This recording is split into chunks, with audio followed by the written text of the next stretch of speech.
A paz do Senhor, meus irmãos. Graças a Deus, Ele nos concede essa oportunidade uma vez mais de podermos juntos, como igreja, estarmos nos aprofundando no estudo das Sagradas Escrituras.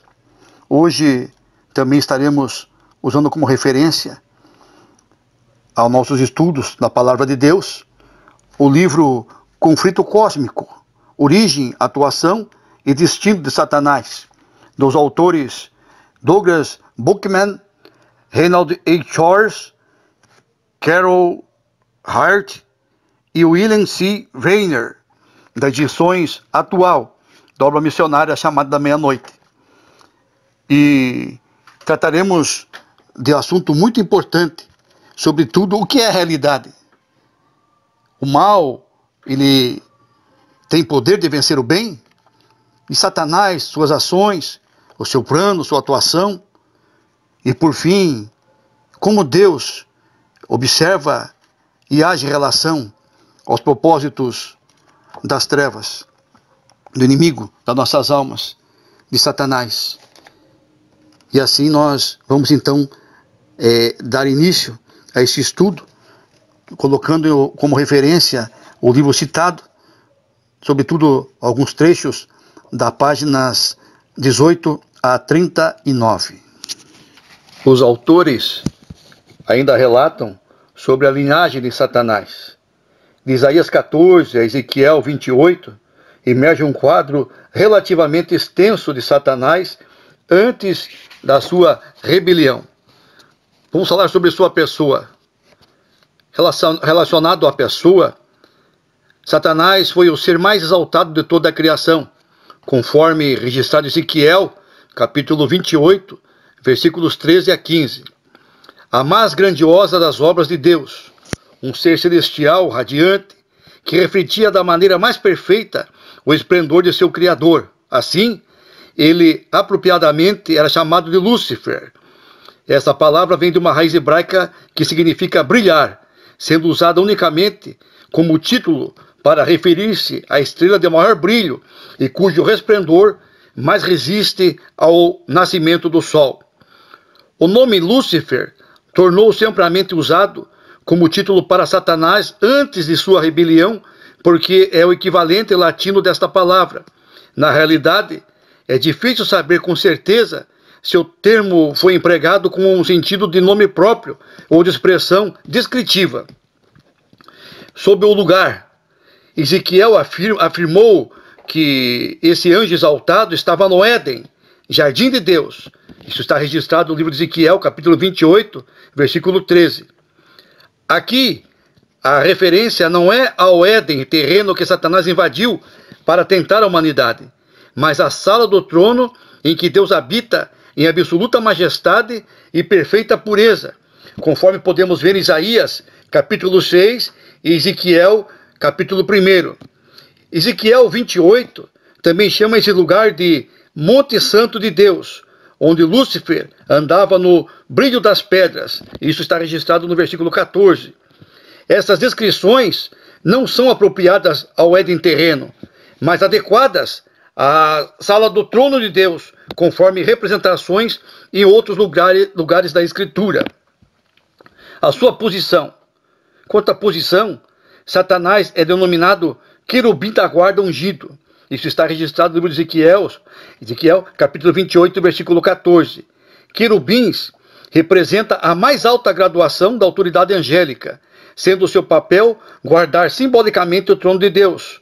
Compare os querubins esculpidos, franqueando a Arca da Aliança, o trono de Javé, no tabernáculo ou templo.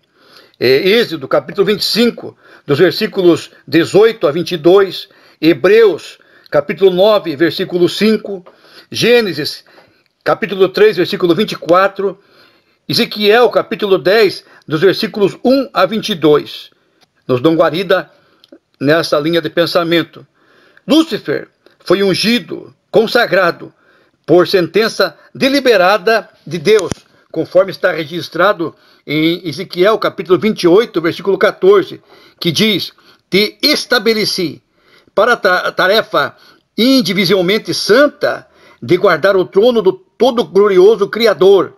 Satanás é descrito como sendo dotado de beleza inigualável, vestido de luz radiante, equipado com sabedoria e capacidades ilimitadas, mas também criado com o poder de tomar decisões morais reais. Portanto, a obrigação moral mais básica de Satanás era de permanecer leal a Deus, de lembrar sempre que, independentemente de quão elevada fosse a sua posição, seu estado era o de um ser criado. Então nós vimos aí, meus irmãos, alguns pontos relacionados à existência do próprio Satanás, sobre a sua pessoa, o lugar, a sua posição. Neste ponto nós vamos falar sobre a queda de Satanás. Encontramos-nos diante de um dos mais profundos mistérios do universo moral, conforme revelado nas Escrituras.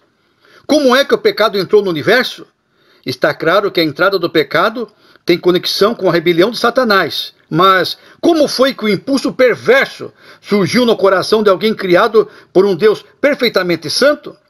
Diante de tal enigma, temos de reconhecer que as coisas encobertas de fato pertencem a Deus. As reveladas, no entanto, pertencem a nós, conforme o livro de Deuteronômio, capítulo 29, versículo 29. E 3 dessas realidades claramente reveladas merecem ser enfatizadas. Nesse sentido, prossegue os autores, declarando que, primeiro, a queda de Lúcifer foi resultado de sua insondável e pervertida determinação de usurpar a glória que pertence unicamente a Deus.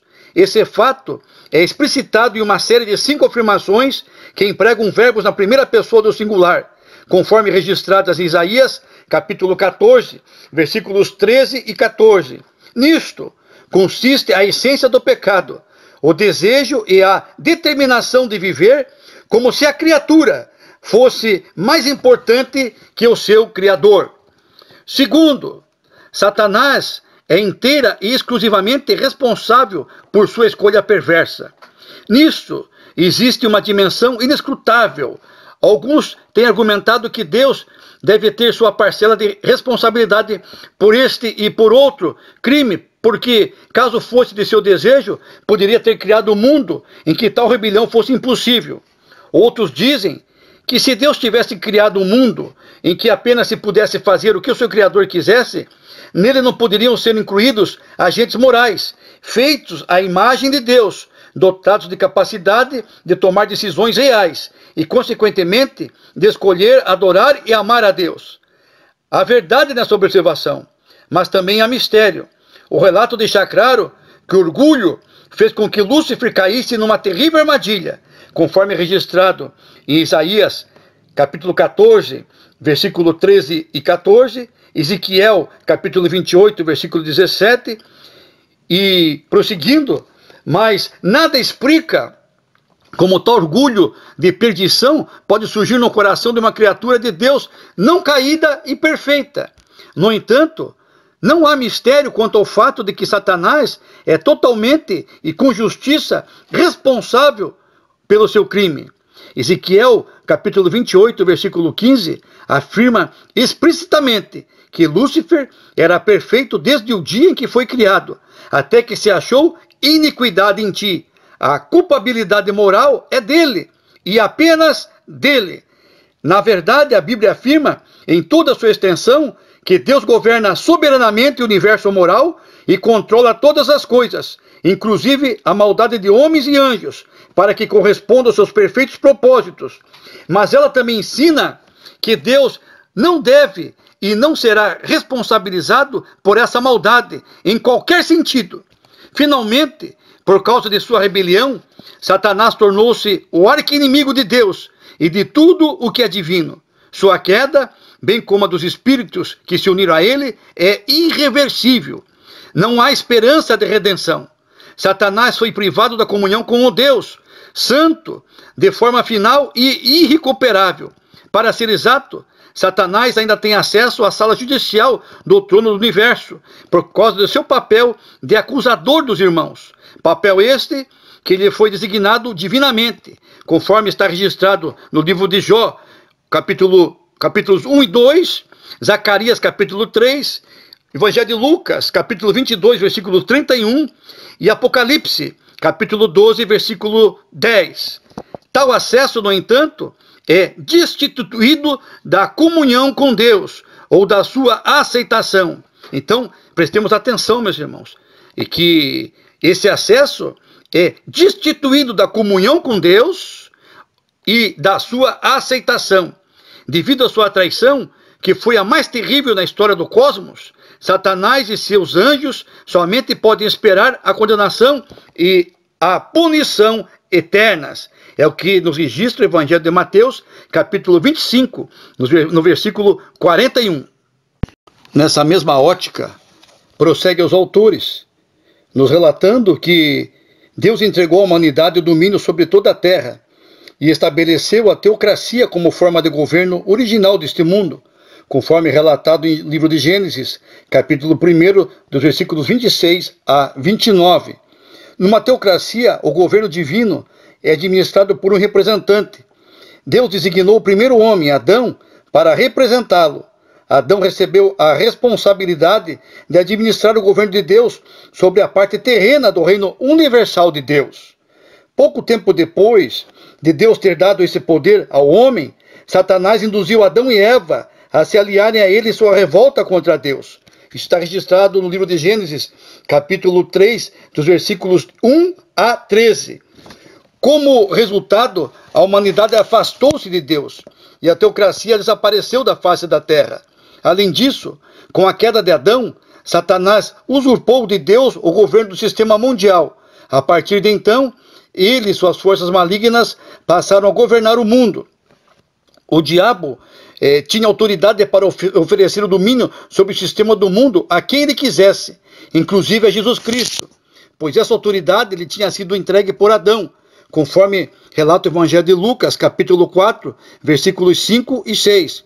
Foi por isso que Jesus chamou Satanás de príncipe, literalmente governador do mundo. João, capítulo 14, versículo 30, João disse que o mundo inteiro jaz no maligno. E 1ª Epístola de João, capítulo 5, versículo 19, e Tiago declara que todo aquele que é amigo do atual sistema mundano é inimigo de Deus. Até este ponto de nossa história, o reinado de Satanás sobre o mundo tem ocorrido de forma invisível. Trata-se do domínio espiritual que incentiva o surgimento de cosmovisões e filosofias contrárias à verdade ou à verdadeira realidade. As Escrituras nos ensinam que, no futuro, Satanás irá tentar converter esse domínio espiritual e invisível em um reino político, visível e permanente, dominando o mundo inteiro. Para alcançar seu objetivo, Satanás precisa induzir a humanidade a buscar a unificação sobre um governo mundial. Ele também tem de condicionar o mundo a aceitar um governante político supremo, que terá poderes únicos e fará grandes declarações a respeito de si mesmo. No entanto, o único modo pelo qual a existência de Deus, sua natureza, ideias, modos de agir, ações e relacionamento com o universo, com a Terra e com a humanidade podem ser conhecidos é através da revelação divina da verdade, através da sua palavra, principalmente, revelação especial. Agora, a negação da revelação divina da verdade resultou em mudanças drásticas ou dramáticas que tiveram graves consequências na sociedade e no mundo. Então, meus irmãos, até aqui nós estamos vendo essa estratégia satânica, de desvirtuar os valores da verdade de Deus através da sua palavra. Mas também, prosseguindo nesse sentido, nós entraremos agora num ponto muito interessante, que fala sobre a trindade satânica. Nós já observamos que Satanás não é Deus, mas ele quer ser Deus. Da mesma forma que as pessoas adoram a Deus, Satanás deseja que o adorem e o sirvam. E a única forma que ele tem para alcançar esse objetivo é enganar as pessoas, fazendo com que pensem que ele é Deus. Por isso, desde o início, conforme narrado em Gênesis capítulo 3, seu esquema, sua estratégia tem sido mentir e fingir acerca de si mesmo e de Deus. Jesus chamou o diabo de mentiroso, e pai da mentira, conforme está registrado em João, capítulo 8, versículo 44. Satanás está empenhado numa campanha de fraudes, de enganos, para desviar a humanidade de Deus e para fazê-la adorar e servir a ele, Satanás, como Deus, e o que é em si mesmo uma mentira. A culminação final de toda a sua ânsia por adoração aparecerá na metade final do período da tribulação. Ele agirá através do que pode ser denominado de trindade satânica, numa tentativa de ser como Deus. A triunidade de 3 pessoas e uma só divindade, Satanás reunirá uma pseudo-trindade, alcançando por esse breve tempo o que sempre quis.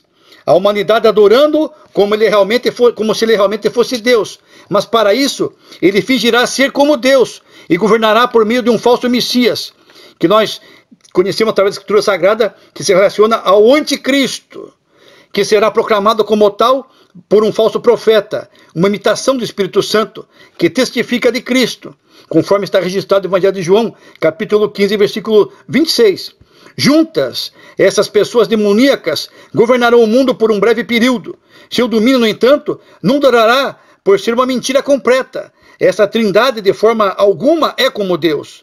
Não apenas Satanás não é Deus, mas também o anticristo e o falso profeta são meros homens inspirados pelo diabo.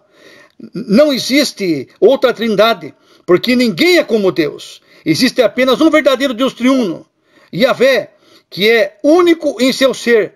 A trindade de Satanás é apenas uma medíocre, pobre imitação. Então, meus irmãos, nós estamos observando que essa estratégia demoníaca, ela tem aí a sua culminância, né? O seu ápice no período da grande tribulação. Mas nós daremos prosseguimento agora, de maneira mais específica, nos atrelando a esses pontos, né, da trindade. Vamos então dar prosseguimento.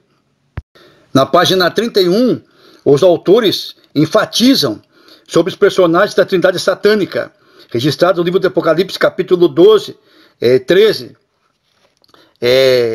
Satanás fingindo ser Deus, fingindo ser o Pai.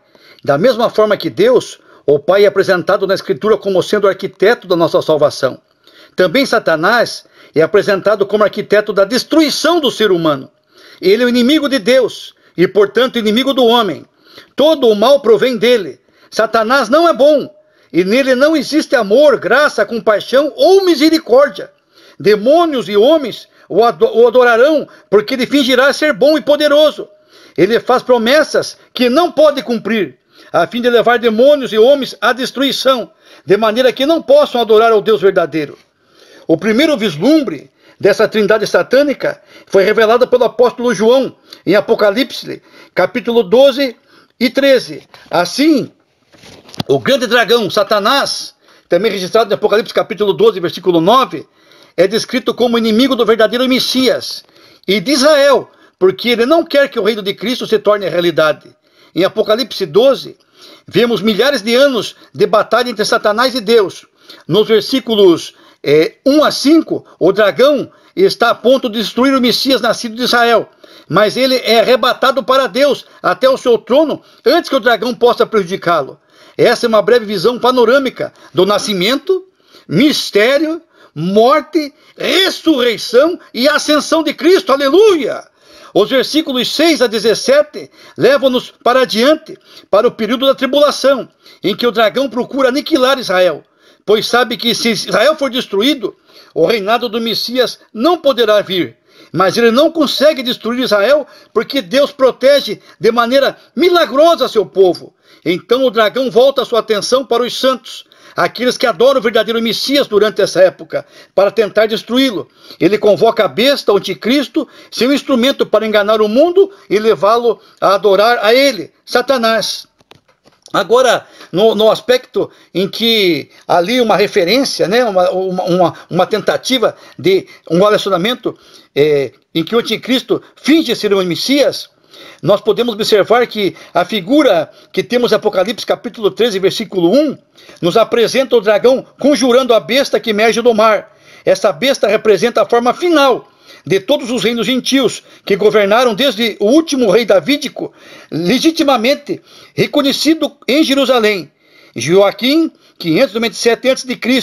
Vejamos os capítulos 2, 7 e 8 do livro de Daniel. Mas esse reinado perverso também é personificado por seu cabeça, o anticristo, que é a encarnação do mal.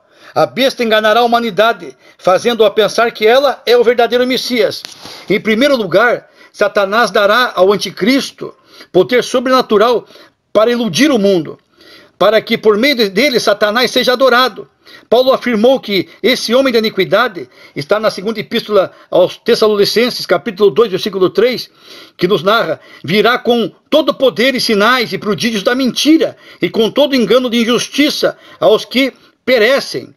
Olhe só, meus irmãos, nesse sentido nós prosseguimos, porque como o verdadeiro Messias demonstrou sua autoridade operando feitos miraculosos, também esse falso Messias apresentará feitos sobrenaturais.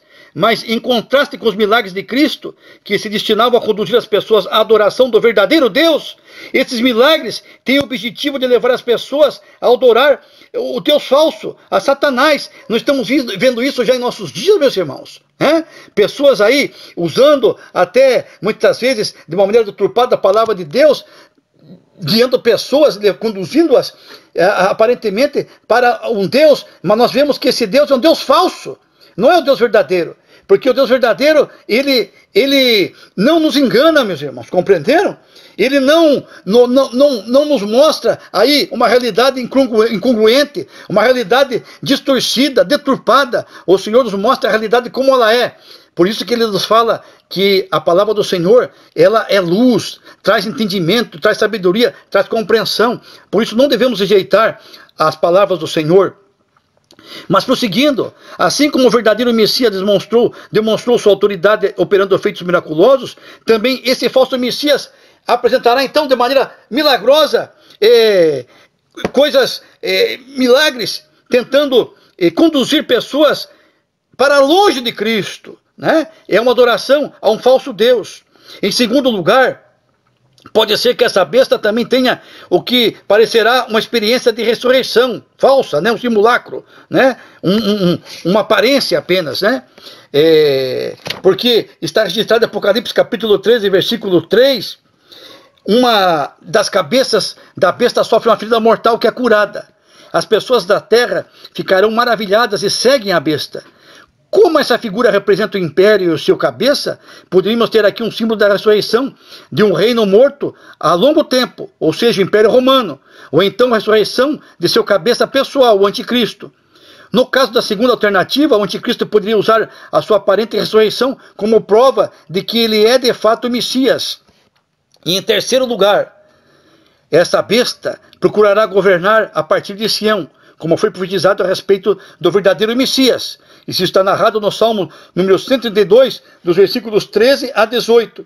Ela fará isso, erguendo uma imagem viva de si mesma no templo, em Jerusalém, com a exigência de que o mundo inteiro adore a imagem. Também está registrado no livro do Apocalipse, capítulo 13, versículos 14 a 15. Esse é o cumprimento tipológico da abominação desoladora de Daniel, capítulo 11, versículo 31. E o cumprimento direto de Daniel capítulo 9, versículo 27, e de Daniel capítulo 12, versículo 11, conforme refletido na profecia de Jesus em Mateus 24, versículo 15. Desta maneira, Satanás finalmente será adorado pelo mundo como Deus, mas tudo isso será uma grande mentira. E agora, relacionado o falso profeta fingindo ser o Espírito Santo. Vemos também um outro personagem, uma besta, com chifres como um cordeiro, mas com discurso como de um dragão. Está registrado em Apocalipse capítulo 13, versículo 11. E a autoridade sobrenatural derivada do anticristo. O que se descreve aqui é um profeta humano inspirado diabolicamente, imitando os profetas bíblicos, que eram inspirados pelo Espírito Santo, que apontará o anticristo como Messias, como João Batista fez com Jesus. Como os profetas do Antigo Testamento, esse falso profeta será capaz de realizar sinais, mas os seus sinais serão enganadores, a fim de provar a veracidade do seu testemunho. ele exigirá que o mundo adore a besta, ou seja, o anticristo, e receba a sua marca. Aquele que se recusar a fazê-lo será morto. Dessa trindade emergirá um engano final. 3 rãs, representando espíritos demoníacos, sairão para enganar o mundo e uni-lo à besta numa rebelião geral contra a vinda do verdadeiro Messias e seu reino. Esses espíritos demoníacos farão com que os governantes do mundo reúnam seus exércitos no Vale do Armagedon para o ataque final contra o remanescente judeu em Jerusalém, conforme registrado em Zacarias, capítulo 12, versículo 14, a fim de destruir qualquer esperança de arrependimento deste povo e da vinda do reino de Cristo. No entanto, como Satanás deve saber, a reunião desses exércitos será para a sua própria destruição. Esse engano terminará com a usurpação satânica do governo de Deus sobre a terra. Nós observamos então, meus irmãos, que Satanás aí, ele procura imitar a Deus para tentar ser o próprio Deus, mas não é, e não o será, e por fim, ele será destruído. Narra a seguir agora a destruição da trindade satânica. O breve e falso governo de Satanás sobre a terra terminará com a segunda vinda de Cristo. Aleluia! O apóstolo João descreveu esse glorioso advento em Apocalipse, capítulo 19. O verdadeiro Messias virá do céu num cavalo branco, finalmente liderando seus exércitos para tomar posse da terra como seu legítimo rei. Também em Apocalipse capítulo 5, uma das mais errôneas designações de todos os tempos é a descrição da luta entre o Messias legítimo e os usurpadores, como a batalha do Armagedon. Na verdade, não existe batalha no Armagedon. O Senhor simplesmente dirá a palavra e Satanás e seus exércitos serão derrotados, conforme narrado na segunda epístola aos Tessalonicenses, capítulo 2, versículo 8. Os homens serão mortos, e a besta e o falso profeta serão imediatamente lançados no lago de fogo, conforme narrado também em Apocalipse, capítulo 19, dos versículos 19 a 21. Satanás ainda não será banido, mas aprisionado durante os 1000 anos de duração do reinado de Jesus, conforme também narrado em Apocalipse, capítulo 20, versículos 1 e 2, para ser liberto apenas para uma última sedução sobre a terra, antes que ele também seja lançado no lago de fogo para sempre, conforme narrado em Apocalipse, capítulo 20, versículos 7 a 10. Embora a Escritura descreva a queda de Satanás como um evento futuro, ele já é inimigo derrotado. Satanás não tem nenhuma chance real de derrotar a Deus, embora possa ter se iludido imaginando que seria capaz de fazê-lo. O que ele pode ter encarado como sua vitória, a morte de Jesus na cruz, revelou-se como sendo sua esmagadora derrota, conforme é narrado em Gênesis capítulo 3, versículo 15. Satanás foi derrotado na cruz, ali onde o amor de Deus pela humanidade foi demonstrado por meio da morte vicária do seu filho. A expiação realizada de tal maneira que os escravos de Satanás puderam ser libertos do seu poder, tornando-se livres para servir ao Deus vivo e verdadeiro. Desde então, Jesus está construindo a sua igreja, composta dos santos de todos os tempos, que governarão com ele no verdadeiro reino de justiça. Enquanto os santos oram pedindo o retorno do Senhor Jesus e o fim do reinado de Satanás, Deus continua concedendo graciosamente às pessoas o tempo para arrependimento e para que se voltem a Ele, antes que seja tarde demais. Uma peça de televisão nos mostra muito bem sobre isso. Quando assistimos a partida de um ente querido, nas telas vemos que as pessoas ficam pesarosas, e a realidade parece que tudo termina ali. Mas para aqueles que conhecem ao Senhor Jesus, sabem que a realidade é diferente. Entretanto, os que são de Deus olham para aquele que é real e verdadeiro e antecipam o momento em que o Senhor governará em justiça e verdade. Jesus descreve o bem e o mal como luz e trevas. Ele afirmou que os homens amam as trevas em vez da luz, porque suas obras são más, e que se envergonham ou têm medo de chegar à luz da verdade de Deus, onde suas obras são expostas, conforme registrado no Evangelho de João, capítulo 3, dos versículos 19 a 21. Mas esconder-se nas trevas apenas nega o pecado, nega a realidade. Reconhecer a própria pecaminosidade é o resultado de andar na luz da realidade de Deus. A maravilhosa verdade é que quando reconhecemos o nosso pecado e confessamos perante Deus, Ele nos perdoa e purifica baseado no sangue de Cristo, de tal forma que não precisamos mais nos esconder nas trevas. A epístola de 1 João, capítulo 1, versículo 5, e também a epístola no capítulo 2, versículo 2, registram sobre estas coisas. Nós observamos então, meus irmãos, que Satanás é mentiroso. Ele procura fazer com que o bem pareça o mal e o mal pareça o bem. Nos últimos dias, ele iludirá as pessoas, fazendo com que acreditem que ele é Deus. Atualmente, ele já ilude os homens para que creem falsidades a respeito de Cristo. Entretanto, confiar em Cristo como Senhor e Salvador é a realidade definitiva. Meus irmãos, nós observamos então que o Senhor tem tudo sob o seu controle e que o Senhor é verdadeiro. Louvado seja o nosso Deus. Continuemos firmes, perseverantes, seguindo pelo caminho que nos conduz à salvação, porque Ele mesmo declarou: eu sou o caminho, a verdade e a vida.